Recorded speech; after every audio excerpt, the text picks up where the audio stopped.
Hi అండి, welcome to our channel. ఈరోజైతే ఎగ్తో డిఫరెంట్గా ఎగ్ కట్లెట్ కర్రీ చేద్దాము. చాలా ఈజీ.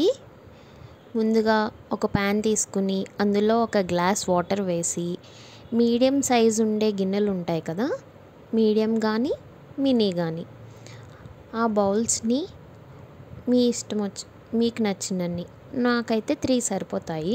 నేను సరిపడగా 3 బౌల్స్ పెట్టుకుని దాంట్లో కొద్దిగా కొత్తిమీర వేసి ఎగ్స్ ఇలా బీట్ చేసి వేసేసాను. బీట్ చేయని అవసరం లేదండి, డైరెక్ట్ ఎగ్ వేసేసాను.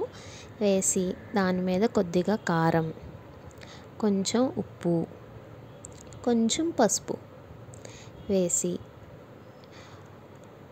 మూత పెట్టేసి ఒక 10 మినిట్స్ తర్వాత అవి కొంచెం బాయిల్ అవుతూ ఉంటాయి కదండి, కిందంతా బాయిల్ అవుతుంది, మళ్ళీ పైన బాయిల్ అవ్వాలి కదా, కొంచెం సెమీ బాయిల్డ్ హాఫ్ బాయిల్డ్లా అవుతుంది. అలా అయ్యాక ఒకసారి టర్న్ చేసేసుకోండి. స్లోగా ఒకసారి క్రాక్స్ లేకుండా కార్నర్స్ అన్నీ ఒకసారి చెక్ చేసుకుని అప్పుడు టర్న్ చేసుకోండి. మళ్ళీ విరిగిపోతుంది కదా, అందుకని అలా ఒకసారి రిటర్న్ చేసేసుకుని మళ్ళీ ఒక 5 మినిట్స్ తర్వాత చూడండి, ఇలా ఫామ్ అవుతుంది. కింద కూడా మ్యాక్సిమం బాయిల్ అయిపోతుంది.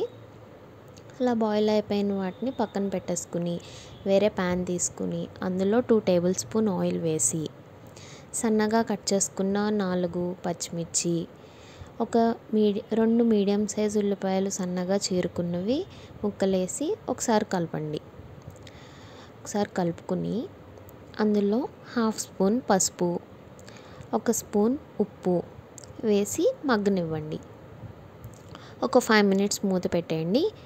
ఈలోగా మనం ముందుగా బాయిల్ చేసుకుని ఉన్నాం కదా, అవి ఇంకొకసారి టర్న్ చేసుకుందాం. ఇలా ఉన్నాయి కదా, దీంట్లో మసాలా ఏంటంటే ఇది ఒక సీక్రెట్ మసాలా ఇంగ్రీడియంట్స్ అండి.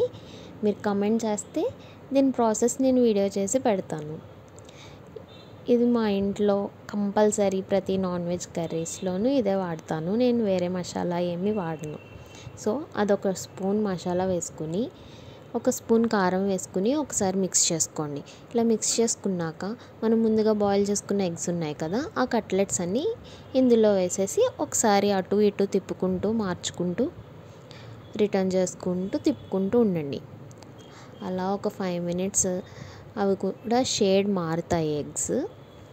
అలా మారాక ఒక 1/2 గ్లాస్ వాటర్ అయితే సరిపోతుంది, ఎందుకంటే ముందుగానే కట్లెట్స్ బాయిల్ అయిపోయాయి కదా. ఒక 1/2 గ్లాస్ వాటర్ వేసుకుని మూత పెట్టేసుకుని ఒక 5 మినిట్స్ తర్వాత మళ్ళీ అవి తిప్పుకోండి. గ్రేవీ కొంచెం సెమీ గ్రేవీ లాగా రెడీ అవుతుంది.